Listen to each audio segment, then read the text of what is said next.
Hey guys, welcome back to Classical Recording. I'm your host Tommy G, and let's get right into it. In this week's video, we're going to look at how audio interfaces take analog audio and convert that to digital code.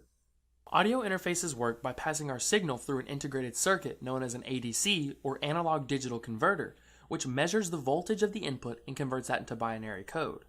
However, not all ADCs are created equally. Resolution and sample rate are a few of the things we can look at to tell the quality of our ADC.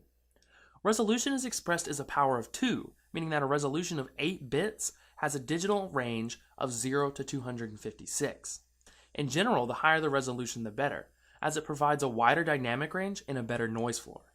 The last of these is particularly important, as no one wants to listen to a recording littered with noise, and the higher the resolution, the more space there is between the highest recorded point and the noise introduced by the ADC. Along with resolution, sample rate plays a big part in the quality of our ADC. The sample rate allows the ADC to measure the constantly moving voltage at a consistent rate. The 4 standard sample rates are 44.1, 48, 96, and 192 kHz. 44.1 kHz is the standard for CDs and allows for the capture frequencies between 20 Hz and 20 kHz while still maintaining a manageable file size. Moving up the chain, we have 48 kHz, which is the standard sample rate for video.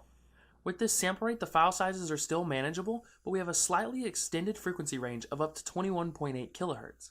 Although this extended frequency range is not why this sample rate is used, but rather for its ability to sync with the PAL and NTSC video formats. Moving into the high bandwidth sample rates, we start with 96 kHz.